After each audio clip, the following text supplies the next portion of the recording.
Hi hello ನಮಸ್ಕಾರ. ಇವತ್ತೇನಪ್ಪ ಅಂತಂದ್ರೆ ಪಂಚ ತುಳಸಿ ಡ್ರಾಪ್ ಅಂತೇಳಿ ಹೊಸ ಪ್ರಾಡಕ್ಟ್ ಬಂದೈತ್ರಿ ನಮ್ಮ ಹತ್ರ. ಇಷ್ಟು ದಿನ ಗಜ್ಕರ್ನು ಶುಗರು ಎಲ್ಲ ತೊಗೊಂಡಿರಿ, ಸಾಕಷ್ಟು ಜನಕ್ಕೆ ಗಜ್ಕರ್ನ್ ಕಡಿಮೆ ಆಗೈತಿ. ಇನ್ನೊಂದು ಪ್ರಾಡಕ್ಟ್ ಏನಪ್ಪ ಅಂದ್ರೆ ಪಂಚ ತುಳಸಿ. ಏನಪ್ಪ ಪಂಚ ತುಳಸಿ ಅಂದ್ರೆ 5 ಥರದಂಥ ತುಳಸಿ ಹಾಕಿರ್ತಾರೆ ಇದ್ರೊಳಗೆ. ಯಾವ್ಯಾವ ಅಂದ್ರೆ ಶ್ಯಾಮ ತುಳಸಿ, ಶ್ವೇತ ತುಳಸಿ, ವನ ತುಳಸಿ, ರಾಮ ತುಳಸಿ, ನಿಂಬು ತುಳಸಿ.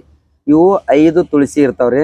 ಇದನ್ನ ಎಲ್ಲಿ ಯೂಸ್ ಮಾಡ್ತಾರಂತಂದ್ರೆ ದೊಡ್ಡ ದೊಡ್ಡ ದೇವಸ್ಥಾನದೊಳಗೆ ತೀರ್ಥ ಹಾಕಿ ಕೊಡ್ತಾರಲ್ರಿ. ಈಗ ಇಸ್ಕಾನ್ ಟೆಂಪಲ್ ಹಿಂಗೆ ದೊಡ್ಡ ದೊಡ್ಡ ಟೆಂಪಲ್ ಒಳಗೆ ಇದನ್ನ ಬಳಸ್ತಾರ್ರಿ.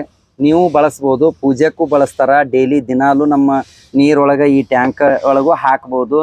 ಒಂದು ಡ್ರಾಪ್ ಹಾಕೋದ್ರಿ, ಜಾಸ್ತಿ ಹಾಕಬಾರ್ದು.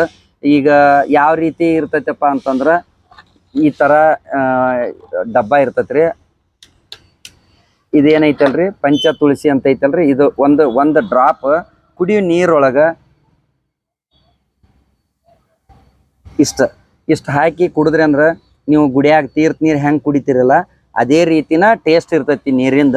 ಏನು ಜಾಸ್ತಿ ಹಾಕಕ್ಕೆ ಹೋಗ್ಬೇಡ್ರಿ. ಇದು ಏನು ಇಲ್ಲ, ಆರೋಗ್ಯಕ್ಕೆ ತುಂಬ ಒಳ್ಳೆಯದು. ಮತ್ತು ಆರೋಗ್ಯದೊಳಗೆ ಈ ನೀರಿನ ಅಂಶ ಹೆಂಗಿರ್ತೈತಲ್ಲ, ನೀರು ಶುದ್ಧೀಕರಿಸ್ತೈತಿ. ಒಂಥರ ಫಿಲ್ಟರ್ ನೀರು ಹಂಗೆ ನೀರಿನ ಬ್ಯಾಕ್ಟೀರಿಯಾ ಒಳಗೇನು ಎಲ್ಲ ಹೊಕ್ಕವು. ಒಳ್ಳೆ ನೀರು ಯಾರಿಗೆ ಬೇಕಾಗಿರ್ತೈತಿ ನೀವು ಬುಕ್ ಮಾಡ್ಬೋದು. ನಾವು ಮತ್ತು ಕಳಿಸ್ತೇವೆ ನಿಮಗೆ ಕೊರಿಯರ್. ಇದು ಕೇವಲ 200 ರೂಪಾಯಿ ರೀ. ಇದಕ್ಕೆ ನಿಮಗೆ ಬೇಕಂದ್ರೆ ನಾವು ಕೊರಿಯರ್ ಮಾಡ್ತೇವೆ, ಬಂದು ಒಯ್ಬೋದು. ಇದು ಪಂಚ ತುಳಸಿ ದೇವಸ್ಥಾನಕ್ಕೆ, ಮನೆಗೆ, ಪೂಜೆಗೆ ಯಾವುದಕ್ಕೆ ಬಳಸೋದು ನೀವು ಯೂಸ್ ಮಾಡ್ಬೋದು. ಬೇಕಾದ್ರೆ ಸ್ಕ್ರೀನ್ ಮ್ಯಾನ್ ನಂಬರ್ ಹಾಕಿರ್ತೀವಿ, ಕಾಲ್ ಮಾಡಿರಿ. ನಮಸ್ಕಾರ.